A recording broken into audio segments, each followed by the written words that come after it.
Écoutez attentivement le récit de mon expérience, d'aller en enfer. Afin que vous, combattants et prédicateurs de la parole de Dieu, chanteurs et musiciens, frères et sœurs en Jésus-Christ, veniez d'accord avec notre Seigneur et Sauveur Jésus-Christ, et ne tombez pas dans ce lieu de tourment éternel.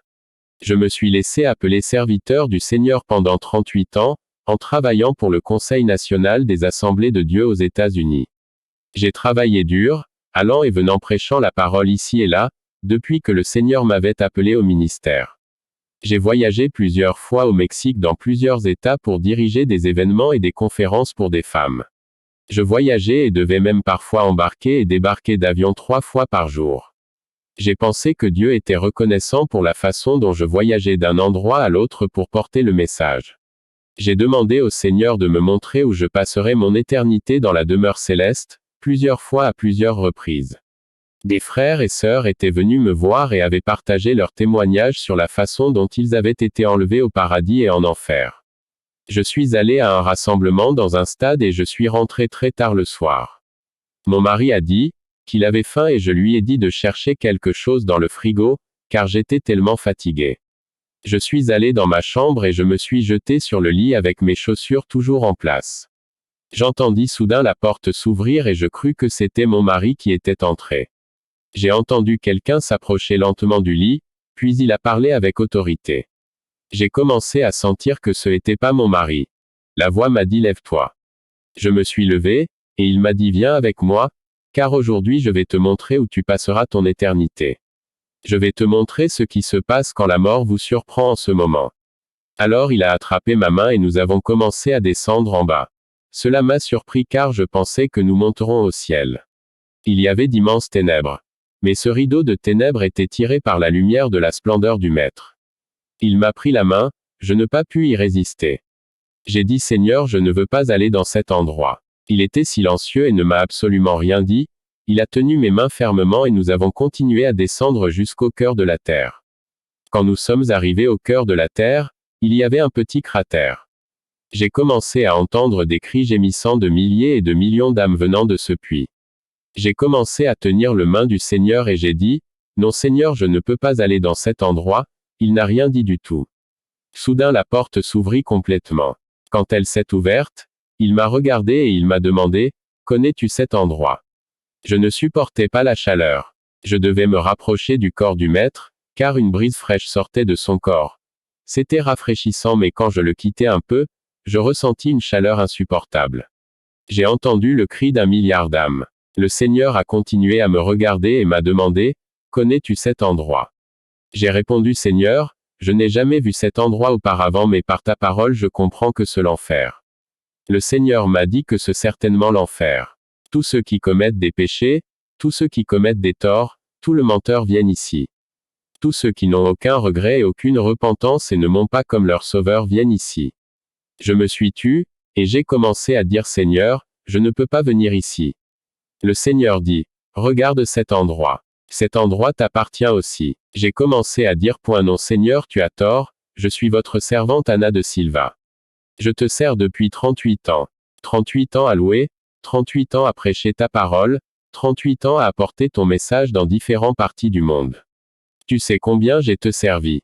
Quand je dis Seigneur, tu sais combien je te servis, il a hoché la tête en disant oui. Mais quand je dis, je suis ton serviteur, il a secoué la tête en disant non. Et j'ai demandé, pourquoi dis-tu que je ne suis pas ton serviteur? Le Seigneur m'a dit maintenant je vais t'expliquer. N'as-tu pas lu que ce gens m'honorent de lèvres mais que leur cœur est loin de moi? Tu as oublié que tu as prêché une chose en public, mais tu as dit une autre chose et vécu une autre chose en privé. Tu dis quelque chose derrière la chair, mais tu vis autre chose à la maison. Matthieu 15/8, ce peuple s'approche de moi, de la bouche et m'honore de lèvres, mais son cœur est éloigné de moi.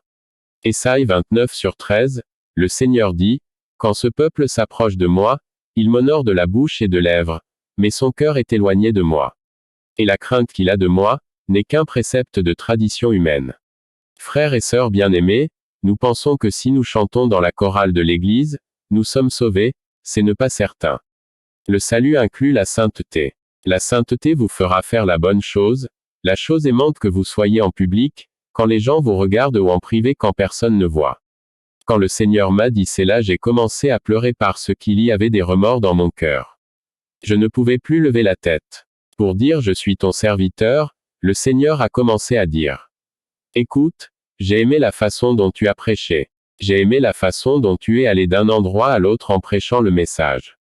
Tu as apporté les messages d'ici et là et cela m'a plu, mais tu as dit une chose et vécu une autre chose. Il a continué à me dire regarde là. Je vais te montrer le disque. Soudain un grand écran est apparu, j'ai vu sur cet écran une prostituée, il m'a dit écoute Anna, regarde la prostituée. Regarde comment tu montais à certains endroits. Frère, certainement j'ai monté à l'hôtel pour prêcher avec les pantalons longs. Je suis monté prêcher avec les jupes. J'ai monté prêcher avec les longues jupes fendues jusqu'aux genoux. Parfois je montais prêcher avec des chemisiers décolletés avec rien de plus qu'un voile sur le dessus pour couvrir mes épaules nues. J'ai regardé l'écran et je me suis vu vêtu de cette tenue. Le Seigneur commença à dire comment peux-tu dire que tu es mon serviteur? Alors que tu dis que tu m'as loué et glorifié. Ma fille peut-elle agir et s'habiller comme une prostituée? Frère, beaucoup d'entre vous peuvent dire que maintenant ce n'est pas possible.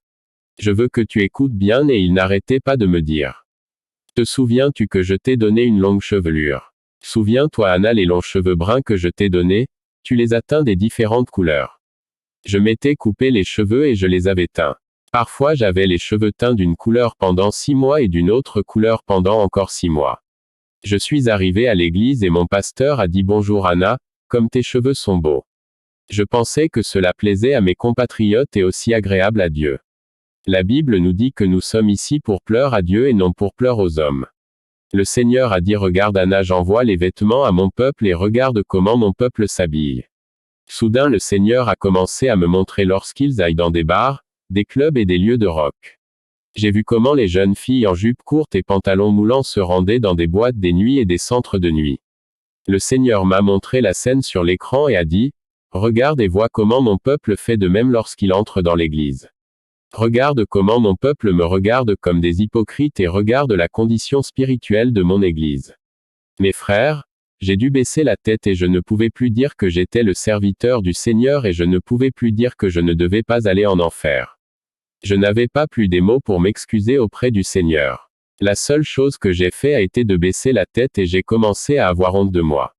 Le Seigneur a commencé à dire, tu t'es peint comme une prostituée, et je veux te dire que mon peuple, ceux qui glorifiaient encore mon nom, doivent être différents du monde.